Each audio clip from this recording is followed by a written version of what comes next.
નમસ્તે દોસ્તો, મારું નામ કવિતા છે. હું ગુજરાતના એક નાના ગામમાં રહું છું. અમારી ઉંમર 29 વર્ષની છે. મારા માતા પિતા સાદા ખેડૂત હતા. ઘરના 4-5 ભેંસો હતી અને તેમનું દૂધ વેચીને ઘર ચાલતું. બાળપણથી જ હું ભેંસોનો ચારો આપતી, દૂધ કાઢતી અને ઘરના કામમાં મદદ કરતી.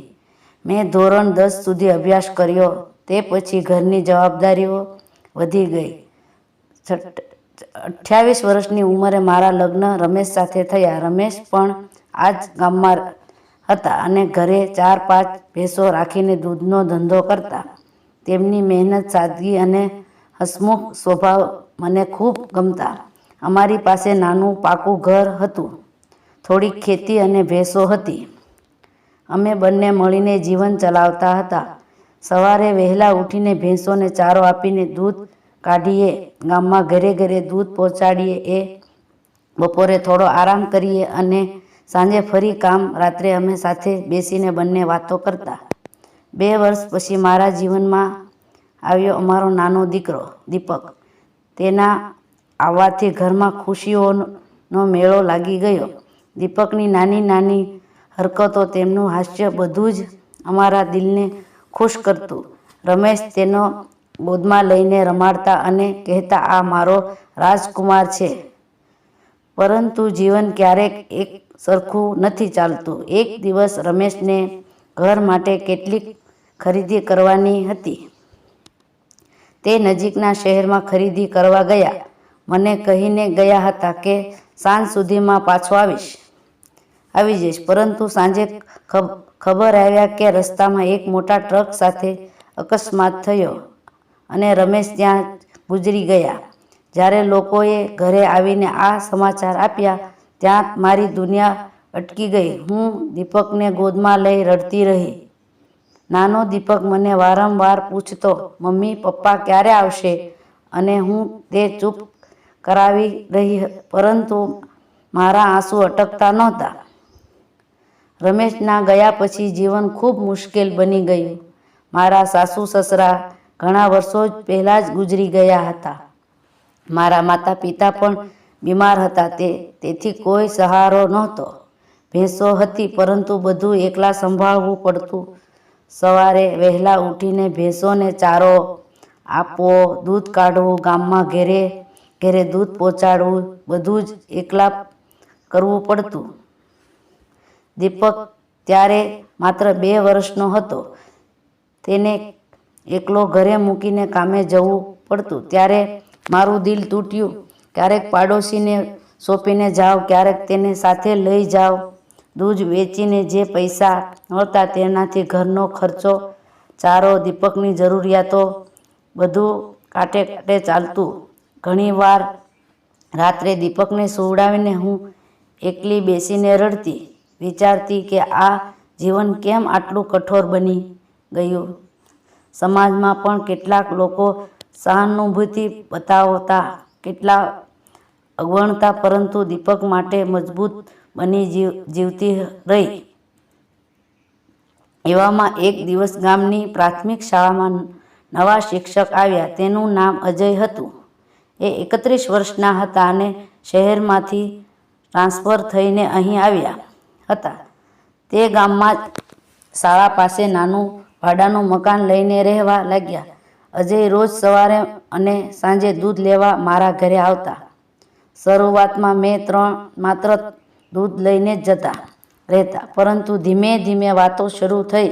તે પૂછતા, આજે દૂધ ખૂબ સારું છે, કેટલી ભેંસો છે, દીપક કેટલો મોટો થઈ ગયો છે. એક દિવસ સવારે જ્યારે તે દૂધ લેવા આવ્યા, ત્યારે દીપક બહાર રમતો હતો. અજય તેને ગોદમાં લઈને રમાડવા લાગ્યા. દીપક પણ તેને જોઈને હસવા લાગ્યો. તે દિવસ પછી અજય દરરોજ થોડી વાર દીપક સાથે રમતા. ક્યારેક તેની માટે બિસ્કિટ લાવતા, ક્યારેક નાનું રમકડું લાવતા. દીપક પણ તેની જોઈને ખુશ થઈ જતો અને કાકા કહીને બોલાવવા લાગ્યો. દિવસો વીતતા ગયા. અમારી વાતો વધુ ગાઢ થવા લાગી. અજય મને મારી મુશ્કેલીઓ વિશે પૂછતા. એક દિવસ મેં તેમને રમેશની વાત કહી. તે ચૂપચાપ સાંભળતા રહ્યા અને પછી કહ્યું, કવિતા, તે જે સહન કર્યું છે તે ખરેખર ખૂબ મોટી હિંમતની વાત છે. તું એકલી દીપકને ઘરને આટલી સારી રીતે સંભાળે છે એ જોઈને મને મારા પર ગર્વ થાય છે.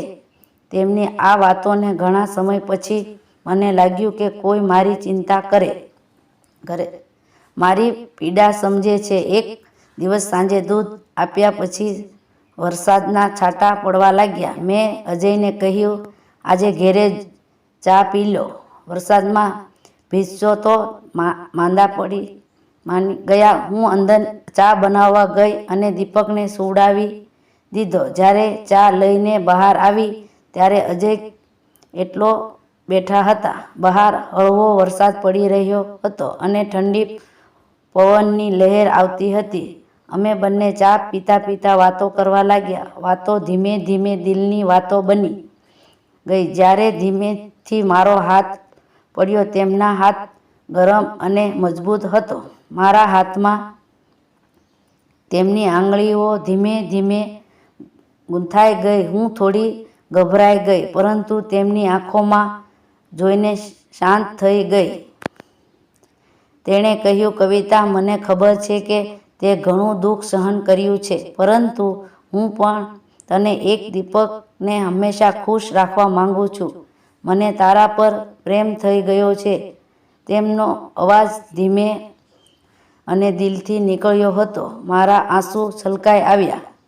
ખુશીના આંસુ. ઘણા વર્ષો પછી કોઈને મારા હાથને આટલી હૂંફથી પકડ્યો હતો. મેં મારો હાથ પાછો ન ખેંચ્યો. થોડી વાર અમે એમ જ ચૂપચાપ બેઠા રહ્યા, હાથમાં હાથ રાખીને. બહાર વરસાદનો અવાજ અને અમારા દિલની ધડકનો, બસ આટલું જ સંભળાતું હતું. તે ક્ષણમાં મેં લાગ્યું કે જીવન ફરીથી સુંદર બની રહ્યું છે. તેને સાંજ પછી અમારી લાગણીઓ વધુ મજબૂત થઈ, પરંતુ રસ્તો સરળ નહોતો. ગામમાં લોકો વાતો કરવા લાગ્યા. કેટલાક કહેતા કે વિધવા હોવાથી બીજા લગ્ન ન કરવા જોઈએ. મારા માતા પિતા પણ શરૂઆતમાં ગભરાયા. હું ઘણીવાર તૂટી પડી, વિચારતી કે ફરીથી દુઃખ સહન કરવું પડશે. પરંતુ અજય મજબૂત રહ્યા. તેણે બધાને સમજાવ્યું કે પ્રેમમાં કોઈ ખોટું નથી અને દીપકને પણ તેને પોતાનો દીકરો માનશે.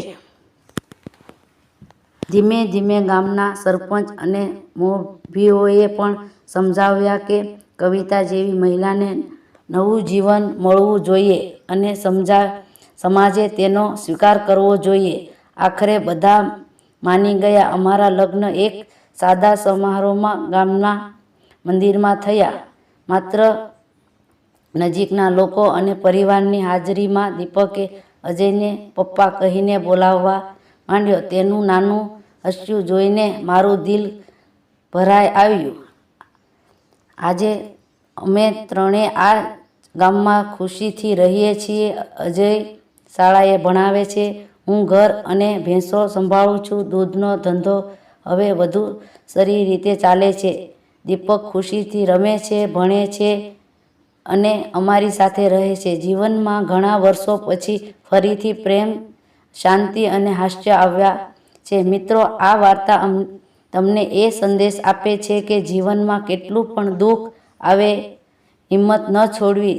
સમાજે વિધવા મહિલાઓને નવું જીવન આપવા દેવું જોઈએ, તેમને સહારો આપવો જોઈએ, વાતો કરીને તોડવા નહીં. જો આપણે એકબીજાને સમજીએ અને મદદ કરીએ તો ઘણા જીવનો ખુશીઓથી ભરાઈ શકે છે.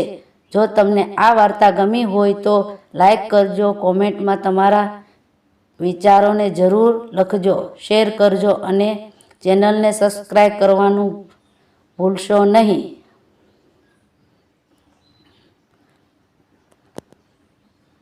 નોંધ: આવતા વાર્તા પૂર્ણ કાલ્પનિક છે અને તેમાં કોઈ વાસ્તવિક વ્યક્તિ, સ્થળ કે ઘટના સાથે કોઈ સંબંધ નથી.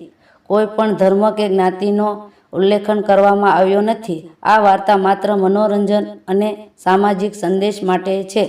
ધન્યવાદ.